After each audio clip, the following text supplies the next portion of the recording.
आपने हुकूमत से पेट्रोलियम मसनूआत की कीमतों में कमी का मुतालबा किया और उसके साथ साथ ये अल्टीमेटम भी दिया है कि अगर 10 मई तक कीमतें कम नहीं करते हैं तो फिर आप इस्लामाबाद की तरफ लॉन्ग मार्च करेंगे। तो सर कितनी कमी चाहते हैं आप पेट्रोलियम मसनूआत की कीमतों में? बिस्मिल्लाहिर्रहमानिर्रहीम जी, ये हमारा मुतालबा पिछले तकरीबन 2.5 माह से चल रहा है जी।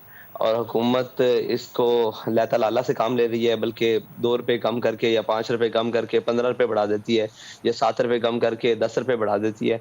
तो हमारा ये मुतालबा ये है कि ये 14 फरवरी वाली कीमतों पर दोबारा पेट्रोल को मुस्तहकम किया जाए, ताकि कोई सहूलत की ज़िंदगी जी सके और सुकून की ज़िंदगी जी सके। 250 रुपए के करीब अगर आप कह रहे हैं, तो अभी कुछ इत्तलात ऐसी आ रही हैं कि शायद हुकूमत 5 से 7 रुपए कमी करने जा रही है।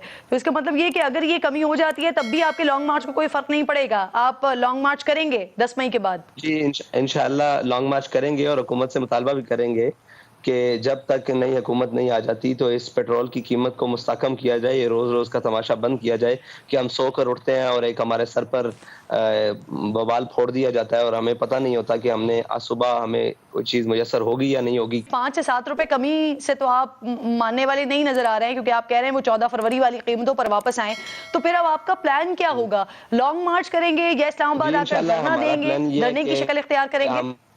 जी, वो ये था कि हमने पहले मरहले में एक एहतजाजी शक्ल के तौर पर एक मुकम्मल शटर डाउन हड़ताल की कॉल दी थी, जिसे कौम ने कामयाब बनाया था और हमारी आवाज़ पर, तहरीक लब्बैक की आवाज़ पर लब्बैक कहा था। इसके बाद हमने इनको दोबारा वक्त दिया ताकि ये अपने जो भी मामलात हैं उनको देख लें, लेकिन मुसलसल वक्त देने के बावजूद हुकूमत टस से मस नहीं हो रही।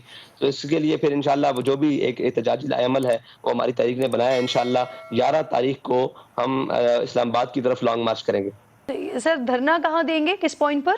अगर हुकूमत उसके बावजूद हमारे मुतालबात मानने पर तस्लीम ना हुई तो फिर जो भी मुनासिब मकाम होगा उसके ऊपर धरना दिया जाएगा। सर टीएलपी के बारे में एक तासुर दिया जाता है कि ये प्रेशर ग्रुप है और आपको जब इशारा होता है तो तब आप निकल पड़ते हैं। पाकिस्तान तहरीक इंसाफ तो इस वक्त ये मोमेंटम बना रही है कि आपको इशारा हो गया है और इस वजह से फिर आप ये धरने और लॉन्ग मार्च के लिए निकल रहे हैं। इससे अल्टीमेटली हुकूमत को फायदा होगा और हुकूमत ये एक बयानिया बना सकेगी कि देखें इस सिचुएशन में हम इलेक्शन नहीं करवा सकते कि जब एक ग्रुप निकला हुआ है, वो लॉन्ग मार्च कर रहा है, वो धरने दे रहा है। तो सर इस पर क्या रिस्पॉन्ड करेंगे? वाकई इशारा हुआ है क्या आपको? तहरीक लब्बैक पाकिस्तान अपने नजरिए और अपनी बुनियादी उसूलों के ऊपर सियासत करती है, ना किसी के इशारों पर चलती है। सवाल यह है कि इशारा किसका था जब जनाब टिकटें लेकर देकर और जनाब मुल्क की वो सारे इलेक्टेबल्स को नहला धुलाकर पीटीआई में शामिल किया गया?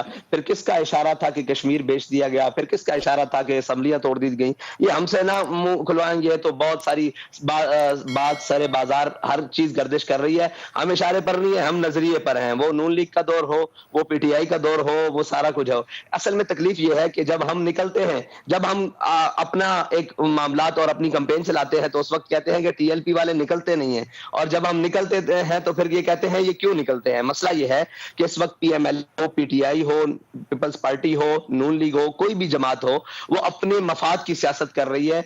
मैं समझता हूं कि इस वक्त सिर्फ तहरीक लब्बैक है जो कौमी मफाद की बात कर रही है। सर राना सनाउल्लाह साहब एक्सपर्ट माने जाते हैं लॉन्ग मार्च को रोकने का। पाकिस्तान तहरीक इंसाफ जो इस वक्त पाकिस्तान के मकबूल तरीन लीडर इमरान खान साहब बने हुए हैं, उनके लॉन्ग मार्च को राना सनाउल्लाह साहब ने ही गलियों का लॉन्ग मार्च बना दिया था। तो सर आप राना सनाउल्लाह साहब का सामना करने के लिए तैयार हैं? आपकी स्ट्रैटेजी है? हम हर एक का सामना करने के लिए तैयार हैं, जो भी सियासी मामलात हैं उनका सामना करने के लिए तैयार हैं, और जो भी मामलात होंगे हम सामना करने के लिए तैयार हैं। राना साहब समझदार आदमी हैं, वो ऐसी हरकत पीटीआई के साथ तो कर सकते हैं, हमारे यहाँ वो उनके साथ तो कर सकते हैं। उन्हें हम अच्छी तरीके से जानते हैं और वो हमें अच्छे तरीके से जानते हैं। अगर मैदान भी हाजिर और घोड़ा भी हाजिर, वक्त बताएगा कि क्या होगा। सर पीटीआई के साथ कोई सीट एडजस्टमेंट हो सकती है आपकी? नहीं जी, पीएमएलएन के साथ भी नहीं हो सकती और पीटीआई के साथ भी नहीं हो सकती जी। इससे मजाक खेज बात हो कोई नहीं सकती कि सारी जमातें इकट्ठी हैं, इनका नजरिया क्या है। 13 जमातें हैं, इनमें से किसी एक का नजरिया बता दे है क्या। हमारा ताल्लुक उससे बेहतर हो सकता है जिसका ताल्लुक रसूलुल्लाह सल्लल्लाहु अलैहि वसल्लम से बेहतर है, जिसका ताल्लुक अपने नजरिए पाकिस्तान से बेहतर है, जिसका ताल्लुक इस रियासत से बेहतर है और इस पाकिस्तान से बेहतर है। बाकी हर उसके साथ नहीं हो सकता जिसके मुंह में अपनी जबान ही नहीं। वो कभी कहते हैं इनको राह से फंडिंग होती है। तो सर इमरान खान के इश्क नबी पर तो नहीं सवाल उठाया जा सकता सर। बाकी उनकी सियासत पे सवाल उठाया जा सकता है, लेकिन उनके इश्क नबी पर तो सवाल नहीं उठाया जा सकता। मैं उठा सकता हूँ, मैं बिल्कुल उठा सकता हूँ कि मैं मैदान अमल में हूँ। आप آپ نہیں اٹھا سکتے اس لیے کہ آپ کا اپنا رائٹ ہے, آپ نہ اٹھائیں, لیکن میرے پاس تو ہر اس کے عمل کے اوپر سوال اٹھانے کے لیے بہت سارے سوالات ہیں. صحیح, یعنی آپ کے لیے بہتر ہوگا تعلق پی ٹی آئی کس سے؟ سر پی ٹی آئی وہ جماعت ہے جس نے اقوام متحدہ میں جا کر بات کی تھی سر ناموس رسالت کے حوالے سے, دن مختص کروا دیا ناموس رسالت کے لیے. آج اسلامو فوبیا کے خلاف جو دن مختص ہے وہ عمران خان صاحب کی کاوش ہے سر. عمران خان صاحب کی ہوگی, لیکن پی ٹی آئی ہی وہ جماعت ہے جس نے اپنے ملک کے باشندوں کو لبیک یا رسول اللہ نعرہ لگانے پر گولیوں سے پون دیا تھا. پی ٹی آئی ہی وہ جماعت ہے جس نے اپنے ملک کے اندر ناموس رسالت کے اوپر پہرا دینے والی جماعت کو کلعدم کیا تھا. آپ صرف پی ٹی آئی کی بات نہ کریں, اس حمام میں ناموس رسالت اور ختم نبوت اور پاکستان کے نظریات سے کھیلنے والی یہ ساری جماعتیں موجود ہیں.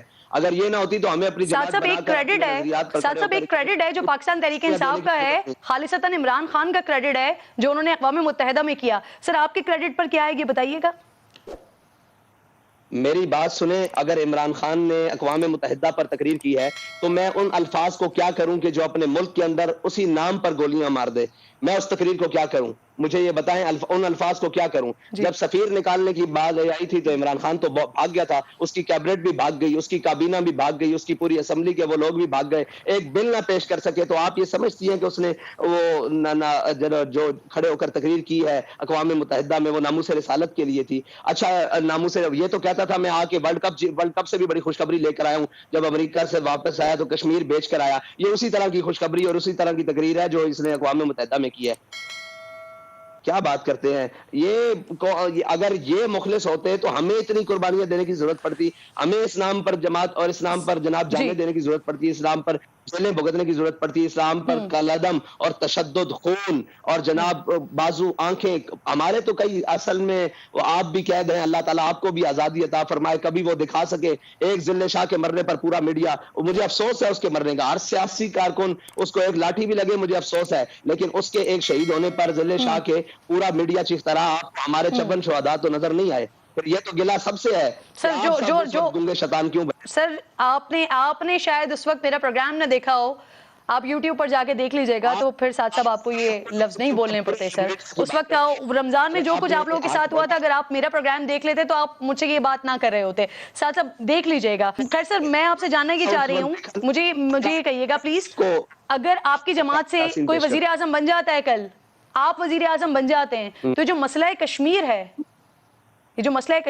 یہ حل کروا لیں گے ساتھ صاحب؟ انشاءاللہ کروائیں گے, کیوں نہیں کروائیں گے. ہمارا بنیادی پہلے اصولوں میں سے ہے مسئلہ کشمیر بھی حل کروائیں گے, اور اپنی ہمشیر ڈاکٹر عافیہ صدیقی کا مسئلہ بھی حل کروائیں گے.